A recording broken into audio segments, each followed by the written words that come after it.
Well, good morning, everyone. My name is Jared Morrison. I'm an organization development consultant in the Learning and Organizational Development Unit for Extension, working on campus. And myself and Beth Flynn out of ACEL have been working to put this series together. For jumping on board to offer these sessions. So thank you, Brian, and to all your faculty mates. Appreciate that. So we just want to let everyone know that this will be recorded and posted to our ACEL 2 extension website. The URL there is go.osu.edu/ACEL 2 extension. So that's just ACEL extension. So you can find all the recordings and information about past and upcoming sessions there. So without too much further ado, we'll be passing it over to our facilitator today, Dr. Brian Raisin, and it's coaching and mentoring. So this is kind of a two-part offering today, and then we've got another one in just over 2 weeks on Wednesday, November 13th. So Brian, I won't take any more thunder or anything, so I'll swing it over to you. Everyone, please, the chat is available. Let everyone know if you don't mind if they pop in here and there, or how you prefer to proceed.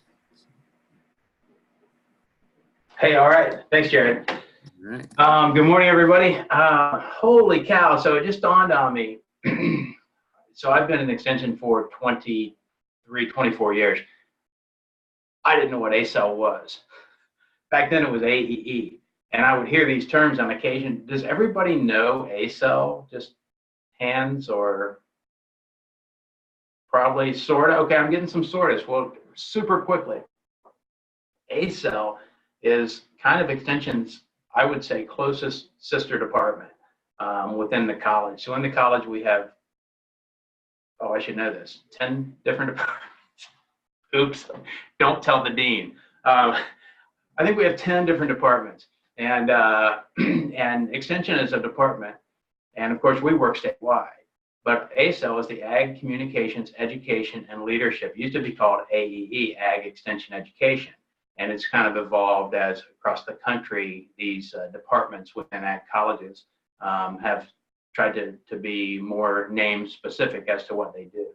And so in ACEL, it's not about necessarily raising the livestock or doing the horticulture or the crop science as some of the other departments are. In entomology, SENR, the School of Natural Resources, it's about the human side, the ag, communications, education, and leadership.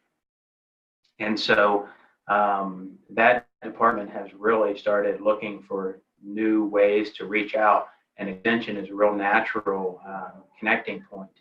And so it's really exciting to see the opportunities to work with the department, formerly an on-campus department that offers classes and degrees to students, with extension, who has a different non-formal kind of outreach. So anyway, super quick, I'll just throw that out there as a bonus, so no charge. So I'm going to share my screen today. We are talking mentoring. I got to like catch my breath and switch gears here. I started thinking about ACEL. So, okay, so mentoring and leadership. If we were all in the room together, it would make me much happier. Although I'm learning to teach online, and my students in ACEL, I teach a little bit in the ACEL department, a couple of grad classes. And in fact, most of the what I'll share today is extracted from some of those lectures. And so we're still trying to figure out how to improve our online teaching and how we can be more interactive. And so so bear with me, but also don't hesitate to throw up a question in the chat box or just to yell. I can't see everybody the way my screen's configured here with my PowerPoint up, but I don't mind somebody saying, hey, Brian, quick question or quick clarification, please. I'm pretty informal, and that's how I like it. So anyway, let's jump in because we have like an hour, and we will finish then or before, I promise. And that always makes students happy to get done early. So. All right, mentoring and leadership. If we were in the room, I would ask you guys this question, and you've probably done this. Some of you are 4-H. I saw a couple of the names coming on there, and you have some fun with these. I'm going to move my video box here out of the way so I can have a little more room there. Oh, darn it. Come on, computer. There we go. And so some of you have used this. It's a great way to get people's attention. And so you can use this activity. If you don't know it, I'll explain it super quickly. You've got your audience sitting there, and the first thing you say is, okay, you're going on a road trip. You got 30 seconds. Write down everything you'll take with you. And so in your head right now, if you haven't done this before, if you do, then you already know the punchline. But if you haven't, think about what would you take on a road trip? I mean, typically I get answers like water, cash, a friend, and people often then will say their cell phone, and occasionally somebody says a map, and so then there's my cue to say, well, why do you need a map? Well, so we can know where we're going. And I said, and then of course the punchline, well, I didn't tell you where you were going. And for the people who haven't heard it before, like, oh, you know, and so then I asked them the question, what's your destination? If it's a family trip to the state fair, oh, that's great. A little cash to get in, maybe some snacks, and it's not a big deal. If you're leading a group of students, like Steve Brady does all the time, not all the time, but he's having a few of we, extension folks, whatever, have done something like that. Have taken students overseas. Some of my colleagues and our colleagues in the ACEL department take students overseas. There's a lot more planning. There's a much longer list of preparation. And so the punchline then is, if you don't know where you're going, how do you get there? And so in mentoring, what I have discovered is that part of your role is to help folks figure out where they're going. The best way I have found to do that, in the research that I've done, in the reading of the literature on this, and in experience over 34 years since undergrad, where I've been working in private industry and in education, the best way I figured out is to ask them questions. And so today I'm mostly going to be talking about, well, I'm going to talk about a whole bunch of things. But keep in mind, as you're mentoring, you're not telling people what to do. You're mostly asking them questions and helping them figure out where they're going. So that's the piece, or that's kind of the key. So mentoring and leadership, the objectives for today, to talk about kind of understanding fundamental elements of mentoring, and then coaching too. We're going to slide that in. I've got a clock here somewhere. I'm keeping watch on the time. And then to think through the importance of mentoring, the potential impact. And this is huge. Sometimes we get one of those automatic assignments. Oh, you've been assigned to mentor Joe, you know. Oh, thanks a lot. What does that mean? Well, mentoring starts with you. So whether you're assigned or whether it's informal, what I want you to think about today are two levels, kind of two abstractions of this idea of mentoring. One is some tools that you can use when you are mentoring somebody.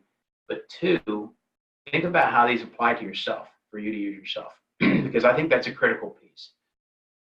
And that's exciting because I'm a learner, so I like to learn. It's one of those strength finder deals. Not everybody has that, I get it. But there's research that shows the more we know about ourselves, one, the more we can help other people, the better we can do our jobs, but also the happier we'll be because we're understanding where we're coming from and things like that. Some of these things in mentoring that you're going to be kind of coaching or mentoring people in your roles can also help you. So think of that two levels there, and that can be really beneficial.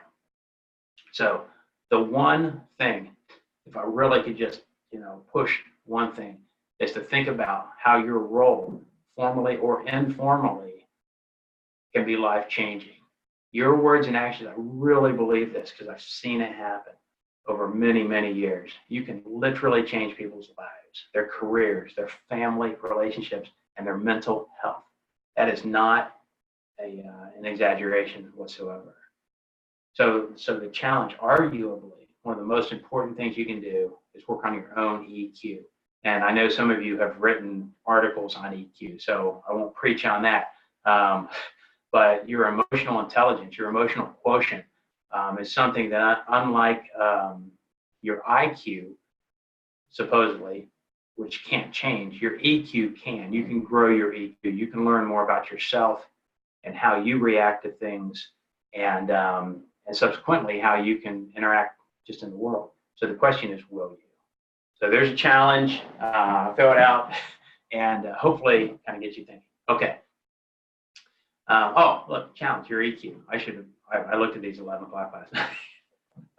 Like I said, I put this together from a mix of things, mostly from this grad class. So think about your own emotional intelligence. What's on your reading list? What TED Talks are you watching? What professional development things are you doing? Well, you're here today, so that's good. I'm also like doing professional development stuff on coaching and mentoring and increasing my learning, again, so I can share them with students or colleagues. Do you have a personal mission statement? Some people do, some people don't. Do you have a learn list? That's not on there, but a learn list is just a list of some things that you might want to do that it's almost a bucket list, but things you want to learn. Maybe it's how to sail a boat. I had some friends that just did that. They'd always wanted to learn to sail, and they did it this summer. And that is a great mental activity. It's also just a great thing for balancing your life to go do something fun, because we tend to work a lot in extension. You guys know that. And my last question, do you have a mentor or two? And the reason I say that is mentors are invaluable. And a lot of times I might say, well, I've been around for 30, 35 years doing this work. I don't really need a mentor. No, I've got two long-term mentors, and I have a couple other folks that I talk with off and on. But two folks I've had for 25 years or longer. And then others, like I said, kind of more intermittently, or they come and go. Maybe it's for a period that I kind of talk with them more for a year. But that helps me in my development and improving my skills. And again, I'm so blessed and thankful that I've had these folks over the years. They are who have helped me to succeed or to find joy in my work, to get over humps, that have come along, et cetera. So critical piece, if you don't have one, go look for one. We'll talk about how you do that. As you improve your own skills, you can exponentially help other people. So let me pause my screen sharing.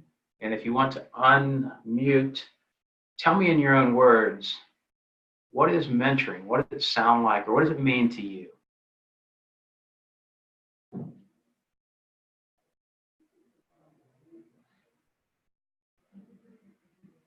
I'm just going to take a basic stab at this, Brian. Helping people, guiding when you have the information, right, to help guide.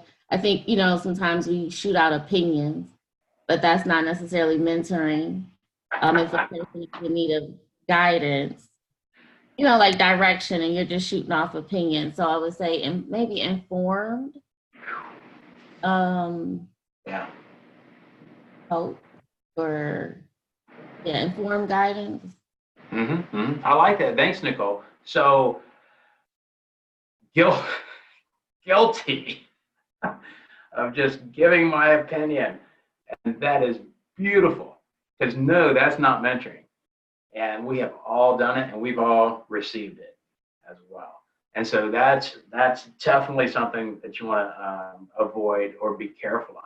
And we can get caught in that so easily without thinking about it. It can just sneak in, and there we are telling what to do or giving our opinion on what it should be, versus what I kind of started with hinting about, asking questions and helping to guide or to lead through a questioning route or question process so that they discover the answer. And that's kind of the key. So let's go back to the screen share again, and we'll keep going. So some of the definitions that I've amalgamated together: mentoring, professional relationship. It doesn't have to be super professional, but even if it's a friend. I have a mentor who's a Catholic priest, actually, so it's not really professional. And I'm not Catholic, but he's just this amazing guy, and I love him. And he has taught me just a ton of stuff over the years. He was a priest where my wife had gone to school, and we got to know each other. And he lives in California, but he'll just give me an opinion or some guidance. For years, he's done that, about 10 years for this guy. He's a great guy. So anyway, professional relationship with an experienced person that assists the mentee in developing those skills, knowledge, and helping them grow personally and professionally. So that's kind of a put together definition from a lot of things. Interpersonal exchange, maybe it's a less experienced person with the more experience, but age doesn't necessarily have to be a factor. You can have a mentor who's younger than you or older than you. My brother is a mentor. So I guess I have 3 people long term. I have 2 other folks, and he's 3 years younger than me. But the kid's amazing. He's a firefighter. He's now fire chief. He has so much just wisdom and calmness when I'm, wigging out about something. And so he's actually younger. We're providing guidance, psychosocial, career facilitation functions. A lot of times it is more formal or a work thing. We think of it that way. But also kind of on-the-job training, personal life, formal or informal. So why mentor on the job? Why do we in Extension care about this? And why is it at ACEL working to do some training around mentoring?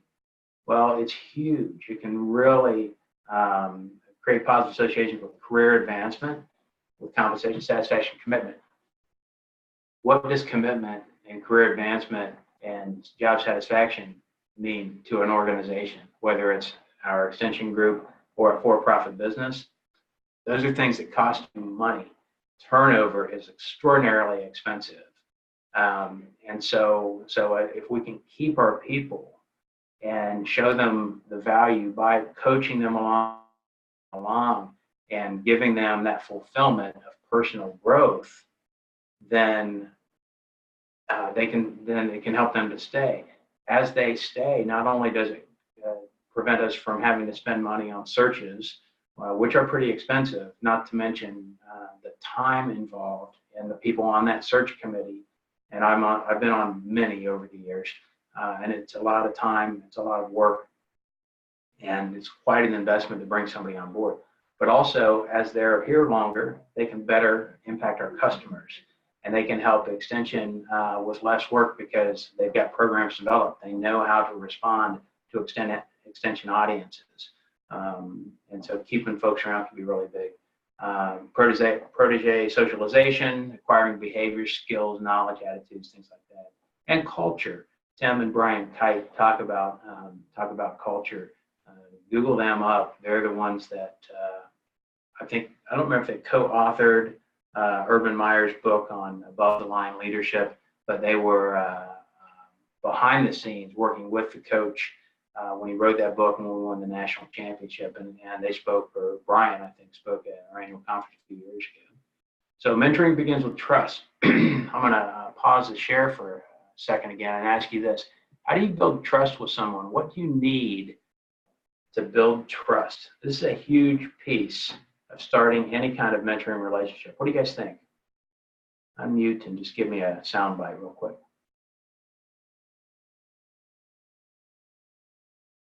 Trust is tricky. Brian, maybe possibly developing a passion for what their goals are and try to understand what they are trying to reach, doing your own research and making them feel that you truly understand where they are, walk in their shoes. Oh, yeah. That's fantastic. Absolutely. Thanks, Jennifer.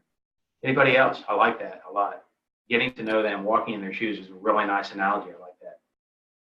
Yeah, I was going to say empathy, which would hit right on that, walking in their shoes. And then I guess that follow through, right? Like you have done or will do what you say you're going to do. Is a huge one. It's pretty obvious, but it's a huge one. UISWY, do what you say you will do. That does seem obvious. And so many people don't do that. It's like, man, you're killing yourself, you know? Yeah. Any others? Trust. How do you build trust? I would say communication. Yeah, I think have two staff on this call, but you know, just sometimes having a conversation, right, versus sending like long emails, right, or emails that may have a certain connotation or tone, right. Sometimes it's just easier to talk. Yeah, or assuming. It's better to communicate than to assume. Again, guilty. I've done that. It doesn't come out well. Okay, let's go back to the sharing. Mentoring begins with trust. So if we were in the room, I'd have you guys brainstorm and chat. But again, this is like a 3 or 4 hour. Actually, this would be 2 3-hour classes, or I do a short version with the Leadership Center, like a 3-hour session. But so I need to keep moving. So trust quotient is this idea, Green and Howe. I like this idea. Credibility. So 4 variables. And we've said a couple of these just a minute ago there. I trust what she says about blank. She's very credible on this subject. So that's just somebody that has the knowledge and the information. Maybe they've studied that or they've experienced it over the years. Reliability. Here is the critical piece. If he says he'll deliver the product tomorrow, I trust him, he's dependable. Well, how do you build that? That's a time thing. And that's repeatedly showing that you are reliable, that you can and will do what you say you will do. The other 2, intimacy. So think about safety and security. I trust her with that information. She's never violated my confidence, my confidentiality. She would not embarrass me. And so that's a big piece. It seems a little nuanced or a little personal. Well, it is. The trust is too. It's absolutely that deep and it's that meaningful. The last one is a caveat. So it's different. So you've got credibility. Are they credible? Are they reliable? Can I trust them? But the last one is something to watch out for. What's their orientation? What's their purpose? Is it primarily internal on him or herself? Or do they think about other people? And the example there, I don't trust him. He's too concerned about how he's appearing. We've all seen that movie. This is one of the main lesson that my wife and I are trying to teach our daughters is to be other-centric, to think about others first, because it will change your life if you can do this. As you're working with someone, mentoring them and coaching them, having their needs or feelings first and not worrying about how you appear is big. And we don't always, sometimes we miss that. So. Hey, Brian, can I? Yeah, go ahead. I'm sorry, guys, I'm a talker and ask questions. No, it's all right. Okay. When you think about the self-orientation, right, and focusing on others, there's a balance though, right, in giving so much to other people where you can end up feeling drained. Oh. And I'm thinking of this training, right, from a supervision perspective as well as in general mentoring. So if you have any advice, your opinion is welcome now, on what to, I don't know how to balance that, or maybe, that's a side conversation. But I think. Oh, no, it's not. It's very germane to this. So thanks, Nicole, for asking that. And thanks for hollering. So I got the, like I said, because I can't see everybody. It's an excellent question. So here's what I have found, and it doesn't always work. So I'll just say that, a little caveat. When you're focusing on other people and trying to coach, to manage, to lead, it can be very draining, or it can be very energizing, and it works both ways. So I draw energy, like a lot of energy, from serving other people, because it makes me happy, number one. There's some research on this. I can't cite the person. I was talking about this yesterday with my undergrad. I teach an undergrad class on leadership and professional development. And we were talking about this. There's some brain chemistry that fires when you are are serving other people or doing nice things or being helping. And that's kind of the helping profession. There's a whole lot of writing on this. But there are also, there are energizers, and there are people who deplete all of your energy. And whether they mean to or not, whether they just have needs that are beyond what you can generate enough energy for. There are people in days where all of your energy is gone, and it may just be on one person or one small group because their needs are so great. So what you have to do is when you feel that happening, you've got to find that other group. And for me, it's usually doing service to a different group or a different person, because as I work with them and see their appreciation or their excitement for learning or their grasping of a concept, or their leadership, where I get them to lead the talk or whatever, or the facilitate the group, and they do it for the first time, I get super energized because of seeing them succeed and move forward and try and see them grow. And so that just restores, who is it, Gary? His name's one on that. Chapman? No, whatever. Anyway, he talks about love languages, but he talks about filling up your gas tank and re-energizing yourself. And so that's a way that I do it. And but you do have to be careful. Absolutely, it's a great question, a great point. I don't know if that's helpful or not, but you can find those people. You can find those people, and you can just get great energy. I heard somebody tell the story of they had heard about somebody buying the person behind them at McDonald's or Chick-fil-A or whatever it was in the drive-thru. And they told the story. I heard them telling the story. They said when they did it, they said they just thought of it because they'd heard about people doing that before. And so they said, oh, just give me the bill, whoever's behind me, and tell them, have a great day. And they said when they drove off, they were like giddy. They had so much energy because they had done something and nobody knew who it was. And they drove away, and that person just got a nice thing. And they said they were so energized that it was just a simple thing, $10 or whatever it was. Another one of our colleagues, I just saw this, had for her birthday, went around putting kindness notes on places, put a stack of quarters at a laundromat and say, hey, do you need a free wash today? Just things like that. To me, that is super energizing. So if I'm really down and drained and somebody has just sucked all my energy out, or some team or group that's just killing me, then it can be really helpful to do things. Let me look at the chat here real quickly to make sure. Yes, we'll make the slides available.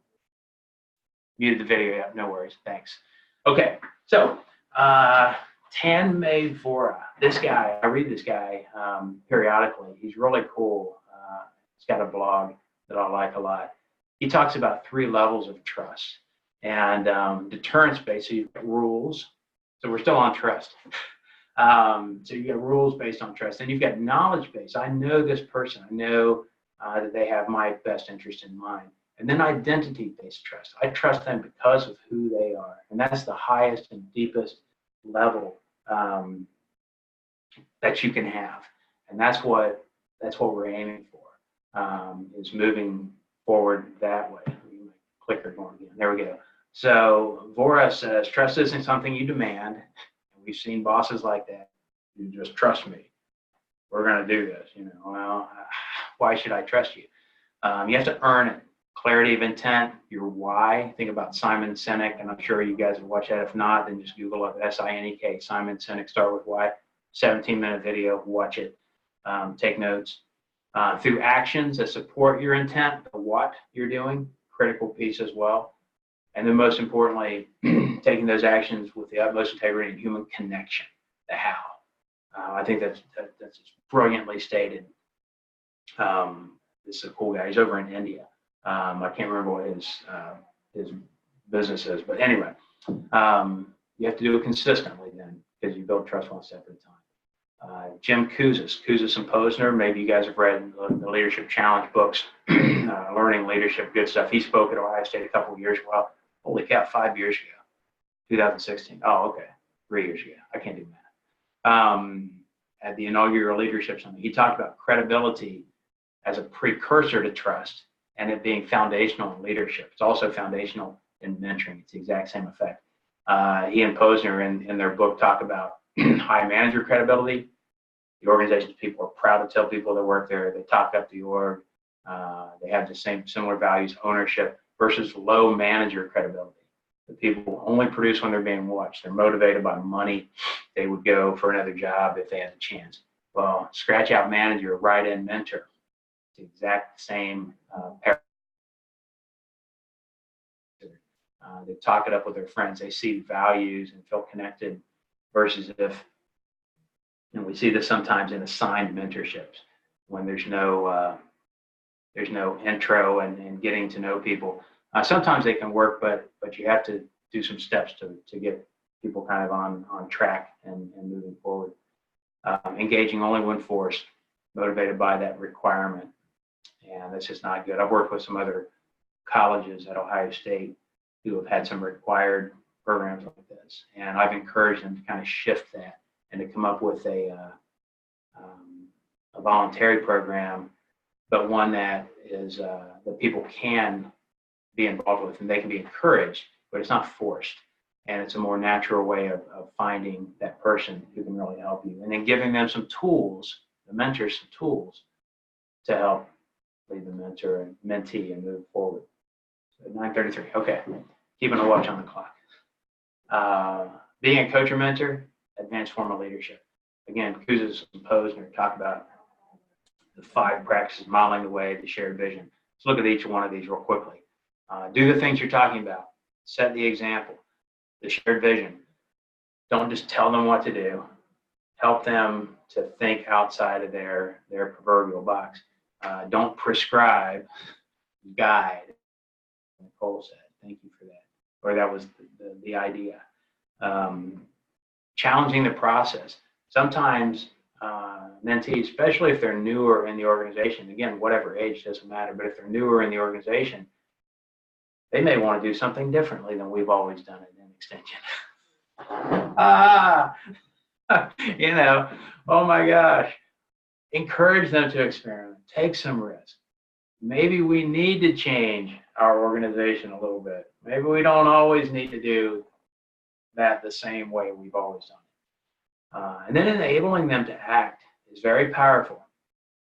Don't get them fired, but encourage them and help them figure out making those introductions so that they can grow and excel. I've had mentors who have literally enabled me. Maybe I had the ability, but I didn't believe in myself. I'm a kid from rural Southern Ohio who had a lot of Pell Grants to get through college. So I have not always had the idea that I could just go do something like teach college. What? But with mentors, one was a guy, Stephen Wright. Some of you may or may not remember him. Some of you may or may not have worked with him, but he encouraged me in ways to go back to school, to do a doctorate. I would have never done that. And he said, Brian, you can do this. I'm like, I'm a kid from Southern Ohio. You can do this. And it's huge. It's huge. The impact you can have, it's hard to quantify. And then the last one, I really like this because Kouzes and Posner, and these guys are like gurus. Like you can't afford to bring them to your university to talk. They're super high, and they're brilliant because they've done this work for 30 years. But they include this because they see it as a critical piece. Caring is at the heart of mentorship. So you guys know the phrase here, people don't care how much you know. Yeah, tell them they know how much you care. That's leadership, that's mentoring. Types of leadership, this is just an aside, and you can look at this deck later, but you've seen people with different, charismatic styles or innovative styles, servant leaders, collaborative, situational transformation. Just kind of constructs of leadership. These come out in different ways when you're coaching or mentoring. And coaching just reminded me that we've got another section of this to go. So I want to keep moving. But think just for a second. Well, actually, no, because I really like hearing from you guys. Does anybody have an example of a time where you had a really good mentoring experience, whether you were the mentee or you were the mentor, that you'd like to share quickly?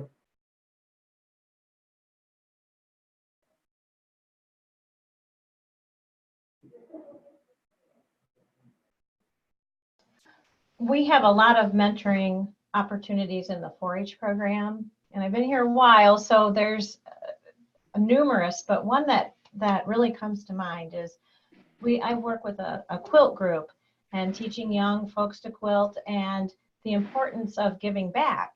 And one of my volunteers worked with the teen pregnancy program in Toledo through Pennant County Vocational School, and we had our kids make quilts for their peers and for the teen moms. And we brought them all together and they presented those quilts to those young folks, and it was an experience I think it made such an impact from so many directions. That one really stands out. Wow.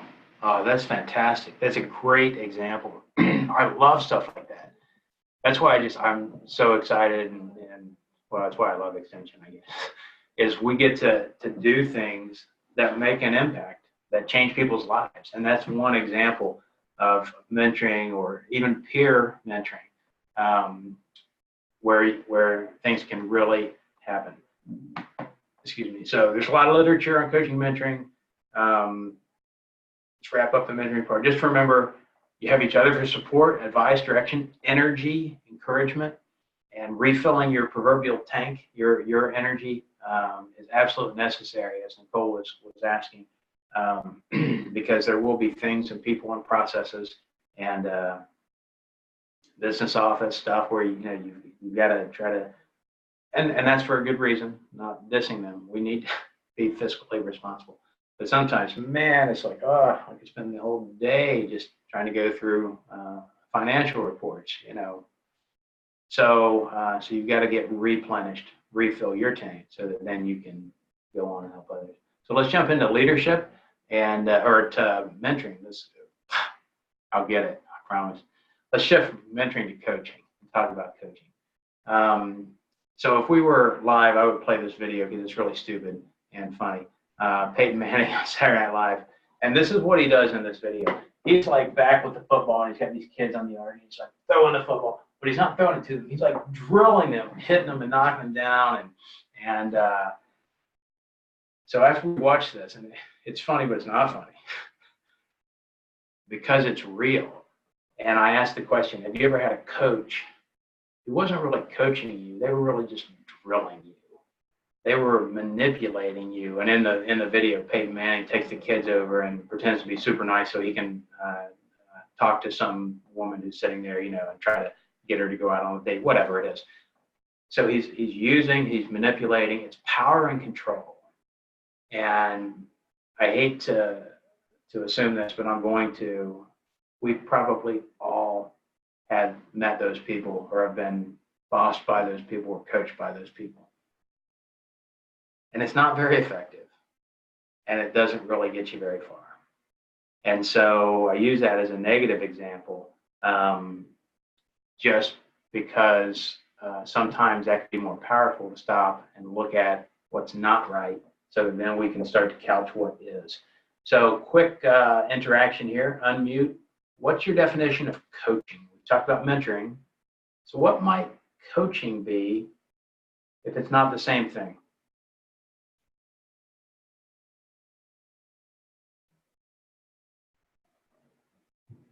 Hey, Brian. To me, mentoring, there's a lot of like growth and development that's happening, whereas coaching, it connotates like more demonstrable progress. So there's something like skill, something external that they're demonstrating. That's good. That's probably the number one kind of differentiator. Because in my mind, I use the words interchangeably all the time, probably confusing my students. But I try not to, because what you just said, Holly, is exactly right. There's more of a temporal or a skill or a thing that you're coaching for. So let's look at kind of a couple of definitions that I've mashed up. Coaching, the process of guiding good people. So think about the football team, and I did not violate NCAA policy here. That's my photograph. Taking good people, helping them make the most of their capability, positioning them to be more effective in their environment, whatever that is, on the field, in the classroom, in a 4-H club, in a family, in your office, day to day. So the example, just with the Buckeyes there, they're coached better on how to be better, what they already know how to do.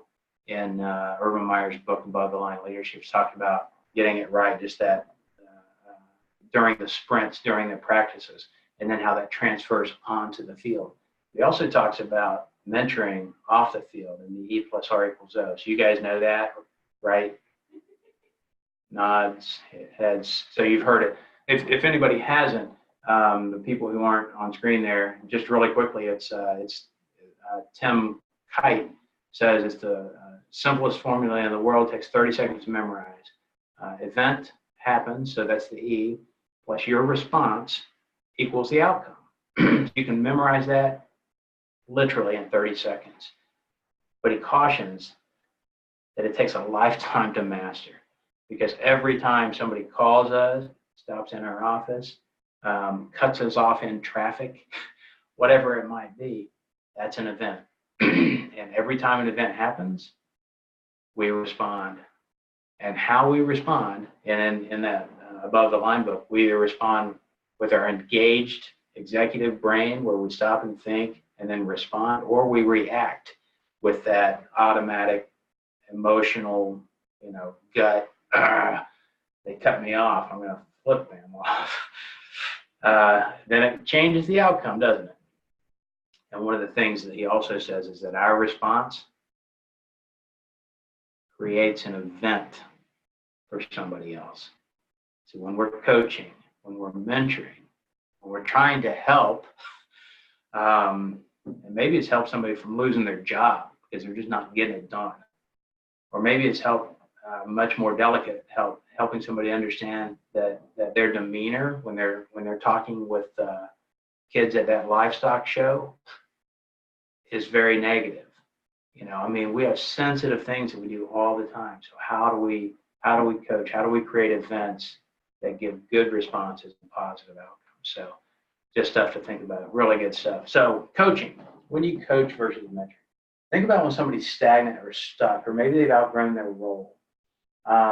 Maybe they're not sure what's interfering with their ability to achieve some goal, or they need to find a way to move forward or make progress. They might need insider behavior about behavior and actions. That 360 degree can be really, it can help, it can coach you.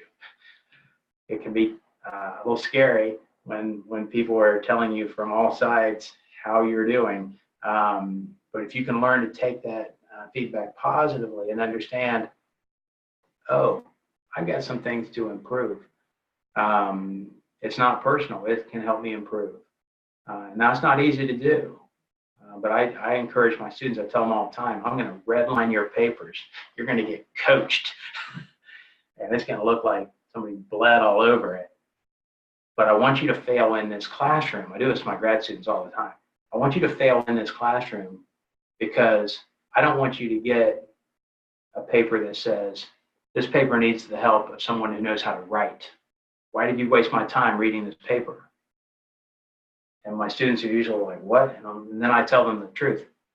That's feedback that I have received on journal manuscripts where I didn't do the work that needed to be done and got slammed. And that is like a punch in the gut, and I still remember it. So coaching and helping them with love in your heart is huge. And sometimes you have to let them know the reason that you're giving that critical feedback so that they understand. that it's not just to punch at them. Technical, organizational, blocking, performance. So if we were in the classroom, but with time, I'm just going to keep going. You would probably have some examples of these. You can think about those on your own. Most important aspect of coaching can be performance management, or that can be a big piece when you're managing people. But 3 things that are pointed out. This is not COSIS. This is, I'm sorry I didn't tag it. I can check that. Anyway, maintain their self-esteem or their self-worth. I should change that. I don't like that word anyway. It's not about esteem. It's about self-worth. People have value just because of people inherently. And so maintain their self-worth, be empathetic, as someone said just a little bit ago, Jared, I think it was, and then help them develop a solution. So don't just tell them what to do, but help guide them and lead them, ask them questions. I was in the paper industry. I had an HR manager, half a dozen years. I worked in heavy manufacturing. And this guy, when he coached people, this is what he did. This is my desk wall, my old office, and up on the wall. So imagine this HR manager at the paper mill where I worked a couple of different ones. And then when he coached somebody, he would bring them in and they would write down, I promise to improve my performance, arrive on time, meet quotas, whatever it was. If I fail, I understand I will be fired. And he would hang that on the wall of his office for anybody who came in to see. It was awful. God bless his soul. I hope he saw the light and became a better person. This has been 25 years ago. That's not the way to go. All right. Coaching versus mentoring. You're going to do both. Think coaching, performance a lot of times, developing skills, a specific skill, a task, something like that. Could be short or long term. A lot of times you are providing some answers and insights. You're kind of telling them how to get over that hurdle. Here's the technique. There's a way to increase your speed to accomplish that task. The mentoring, again, it's usually more facilitation about the career, longer term, asking questions to help them discover answers and move forward. They can be directed, non-directive, draw on their experience, involve giving insight, working on goals, not just having coffee, when you're mentoring. You're working on some specific things, dealing with transitions and helping them with their ambitions. Office coaching scenario, you can look at this one just for the time, because I want to have some question time. So coaching and mentoring, both critical for success. How can you help someone and keep them from falling off the cliff? I've also got a series on motivation. I think that's next week, actually. We'll talk about motivation and using a G.R.O.W coaching model, G.R.O.W as an acronym. So that's a really quick 10,000-foot flyover on coaching and mentoring. What thoughts or questions might you have around some of the things that we've thrown out and talked about today? I've got a question. So it sounds like mentoring it takes time. It's a process that that you need to kind of let happen organically. We're in a situation where we're trying to help community gardens and master gardeners, where I guess my question is, can you create the environment for mentoring, or it just doesn't seem like something you can force? So maybe it's coaching we're really trying to do, but could you speak to that? Can you create an environment where it's more likely to happen? Yeah, so I've managed master gardeners. When I was county director in Miami County, we didn't have an ag educator. So I was the master gardener coordinator for a couple of years, and they were amazing. And sometimes they were a pain in the butt, and I would tell them that. So I'm not speaking out of turn, but I loved them. And so culture is a leader's job. And so that's what you're talking about doing here. You're talking about establishing kind of the base or the benchmark for how we do things around here. And that's kind of the informal definition of culture. And master gardeners can want to run away with their own culture. And sometimes, because I've worked with master gardeners in other counties and have done some training, we need to bring them back to Ohio State's system for master gardeners, or say, you know, this is our. So the way to do that I found, and not just with master gardeners, with any group, is because I was a 4-H educator for 5 years. And so running the volunteer programs, clearly articulate the mission. If you get, so go back to that Simon Sinek, what's your why?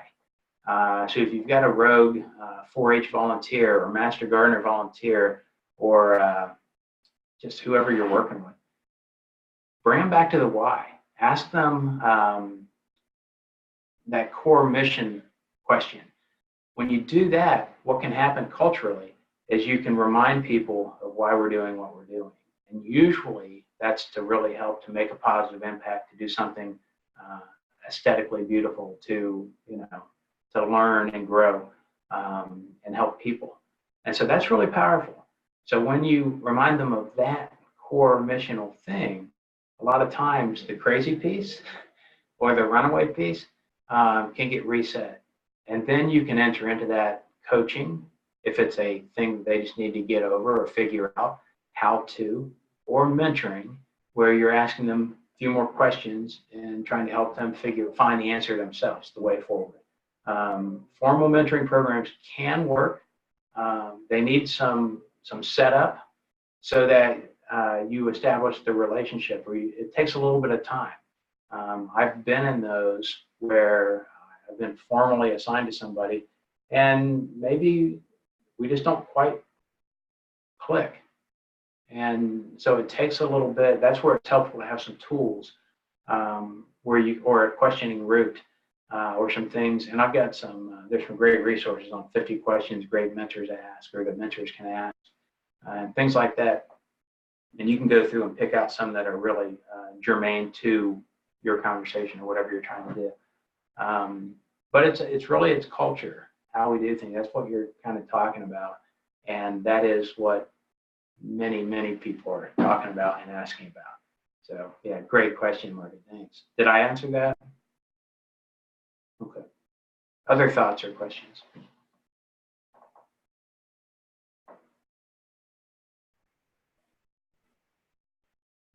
Brian, along that line, I've learned over time, and especially working with teens, and maybe this will help Margaret in some way, is giving ownership, working behind the scenes, but giving ownership. And for example, when we start planning for camp, we make sure they know it's their camp.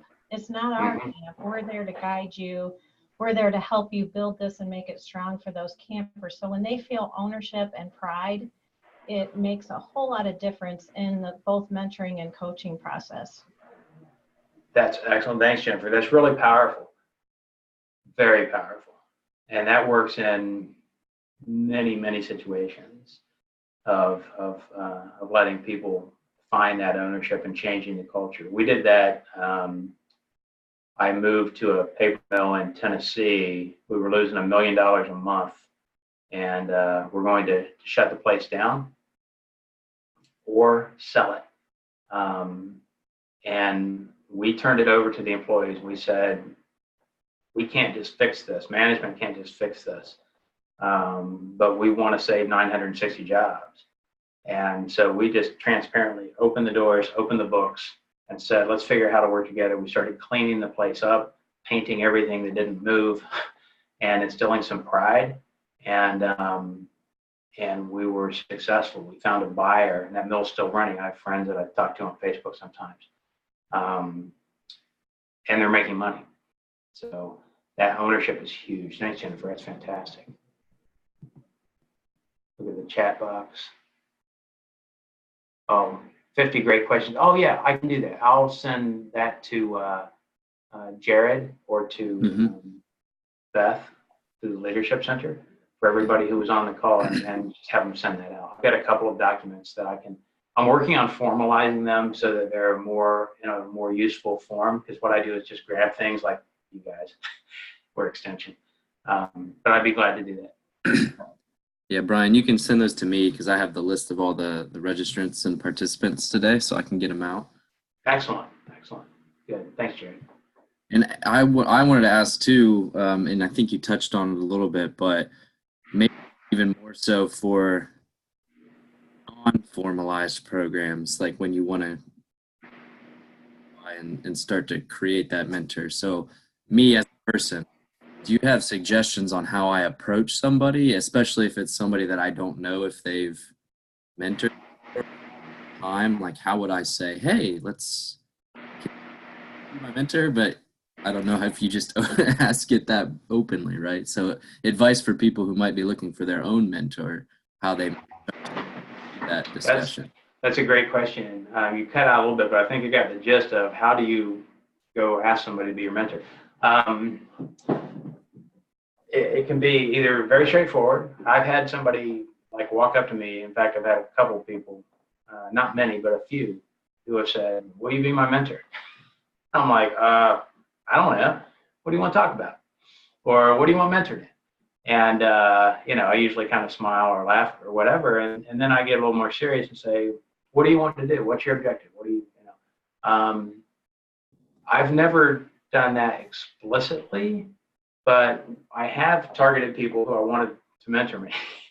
And so I've kind of not really latched on, but have taken steps just to ask them questions, to get in conversation and be in fellowship, to start putting myself where I could chat with them, and then asking them some of those life questions or whatever it is I might be trying to work on, and say, hey, you've got experience in this. I've been struggling with this. And so I'm not formally saying, would you be my mentor? But I'm engaging them in a conversation where I'm looking for some help or some guidance. And generally the folks that I've done that with, they get it. And they're like, oh. And usually when somebody asks you for advice sincerely and humbly, and you can see that they're really wanting to grow personally or professionally, I'll pause what I'm doing, or I'll set up a time tomorrow at noon or whatever it is to chat with them, because I see that they're really wanting to grow. Because those are the people that are really cool to work with, because they are seeking personal and professional growth and development. And those are folks that can have an impact as they go on with their career or their life or whatever it is they may be doing, becoming a better father, a better friend, a better teacher, a better coach, whatever it is they're working on. Because they're looking inside first. They realize, oh, I need a little help too. So, Thank you. We got a minute. Any last questions? You guys are great. Thank you. And I wish we were in a room, but this wasn't bad.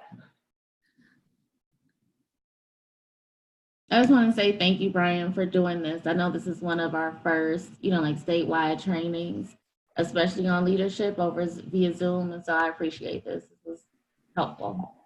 Thanks, Nicole. And thanks to everybody for jumping on. I'm so glad to see. And I get the slow bandwidth for the non-camera, so no problems. Glad you could listen and participate. So, God bless you guys. Have a great day. It's 10 o'clock, a minute till. So we're putting. Thank you very much, Brian, and thank you to everybody for your attention and engagement. We will have a quick evaluation that we'll send out, and then also that evaluation email will include the link to, again, our ACEL to extension webpage, which is go.osu.edu/ACEL to extension. Again, Brian's second session is just over 2 weeks, Wednesday, November 13th, and then full slate of offerings through, I think it's May, is when our last one goes. So please check those out and sign up for the future ones. So thank you very much. Thanks, Jared. Soon.